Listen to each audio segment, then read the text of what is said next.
Love yourself first. In a quiet village nestled in the mountains, there lived a young apprentice healer named Kenzo. Kenzo dedicated his life to caring for others. He would spend his days foraging for herbs, brewing powerful medicines, and tending to the sick and elderly of his community. His reputation for compassion and selflessness grew with each passing season, and the villagers regarded him as a true blessing. Yet, in his relentless pursuit of helping others, Kenzo often neglected his own well-being. He would forget to eat, sleep little, and his own body, a vessel of his healing energy, was becoming weak. His heart, while full of kindness, felt a deep, unfulfilled ache. He was pouring from an empty cup.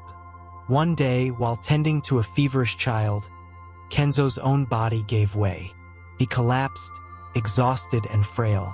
The village master healer, a wise old woman with eyes that held the serenity of a still lake, came to his side. She helped him to his own bed, brewed a tea for him, and sat in silence as he drank it. When he finally spoke, his voice was weak.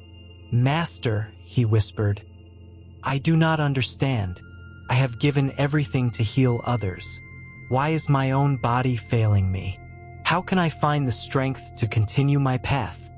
The master looked at him with gentle pity and simply said, "Love yourself first." Keywords: self-care, love yourself first, compassion, healing, mental health, emotional wellness, Zen story, mindfulness, personal growth, inner peace. Kenzo was puzzled. To him, self-love felt selfish, a betrayal of his oath to the village. The very idea went against everything he had been taught about dedication and sacrifice. The master, as if reading his mind, simply pointed to a nearby clay oil lamp.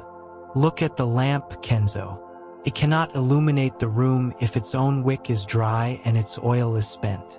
It must be filled first to give light to others." The words resonated deeply within him. For the first time, he saw himself not as an endless well of healing energy, but as a vessel with limits. The master then handed him a small, empty wooden bowl. "Before you tend to anyone else, each morning and each evening, you will fill this bowl with water and drink it slowly. As you drink, think only of nourishing yourself. This is your first medicine." Kenzo, still weak, took the bowl and agreed. He understood that his journey to healing others could not continue if he was broken himself. His new path was not about giving more, but about learning to receive, starting with the simplest act of nurturing his own body. The first step of his healing was not for the village, but for himself. Each morning and evening, Kenzo would sit with the small bowl. At first, the act felt strange and almost insignificant. He was used to grand gestures of service, to the hustle of his healing practice. This simple, quiet ritual of drinking water for himself felt like a luxury he didn't deserve. He thought of all the people who needed him, the herbs that needed gathering, the medicines that needed brewing. His mind was a whirlwind of anxieties and guilt. But as the days turned into weeks, something shifted. As he focused solely on the water, on the act of nourishing his own body, the whirlwind in his mind began to quiet. He started to notice the subtle taste of the spring water, the cool feeling as it went down his throat, the way his body felt a little less tired with each passing day. He wasn't just drinking water. He was drinking in the present moment, acknowledging his own needs, and giving himself the permission to exist without the constant pressure of serving others. He was learning to be kind to himself, a form of healing he had never considered before. Kenzo's health began to return. He slept more soundly, and his body regained its strength. With his cup now being filled, he found that he had more energy and patience for his healing work. He was no longer pouring from an empty cup, but from an overflowing one. His empathy for his patients deepened, for he now understood their need for care on a fundamental level. the need to be acknowledged, to be seen, to be nourished. The master, observing his transformation, approached him once more.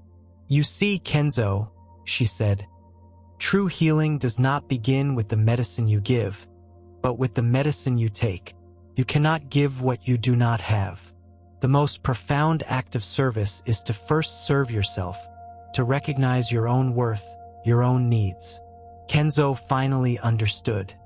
He had spent his life treating symptoms in others while ignoring the root cause of his own illness.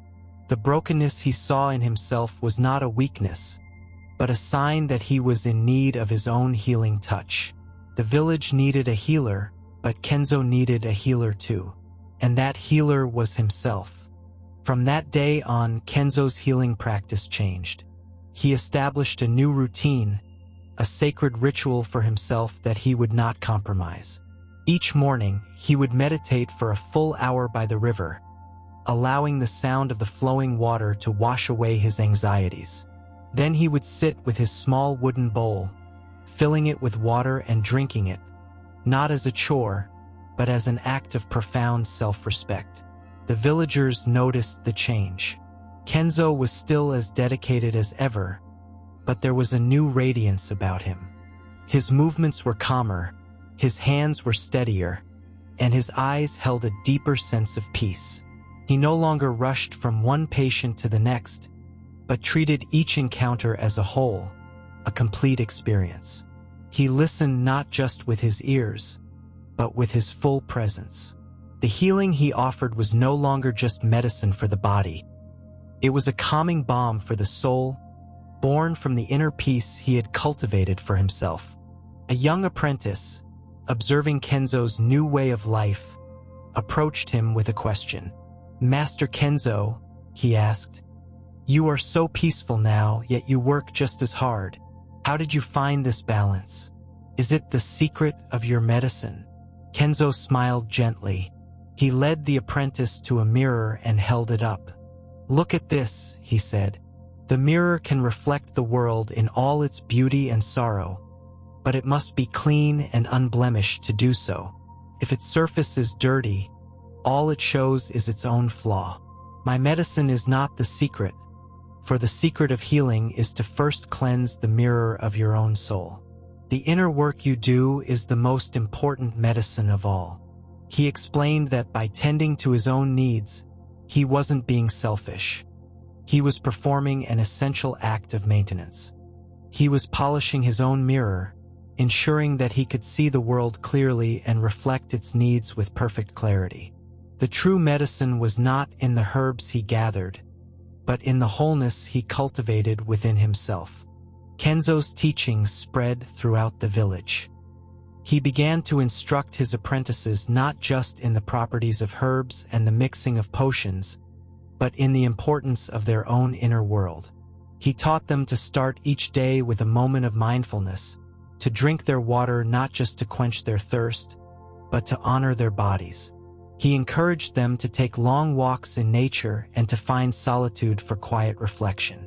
He showed them that a tired healer is a poor healer, and that a heart filled with resentment and exhaustion cannot offer genuine love. He instilled in them a simple yet profound truth, that the capacity to heal others is a direct reflection of the capacity to heal oneself. The most potent medicine in their apothecary was not a rare root or a fermented potion, but the deep, unwavering care they gave to their own spirits. Years passed, and Kenzo, now an old master himself, sat on the same rock where his own journey had begun.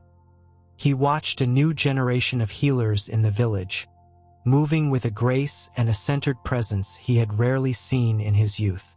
They were dedicated, compassionate, and tirelessly devoted to their work. But they were also joyful, peaceful, and vibrant. A young healer, seeing him, approached and bowed. He held a small, empty wooden bowl in his hands. "Master," he said, "I have been drinking from this bowl for many years.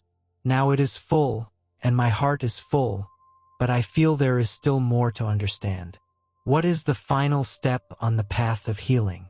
Kenzo looked at the apprentice's glowing face, and then at his own reflection in the bowl of water he held. "There is no final step," he said softly. "The path of healing is not a destination, but a continuous act of loving yourself first. Every time you fill your cup, every time you take a moment of quiet, you are not preparing to heal. You are healing, and in that continuous act, you become the medicine itself."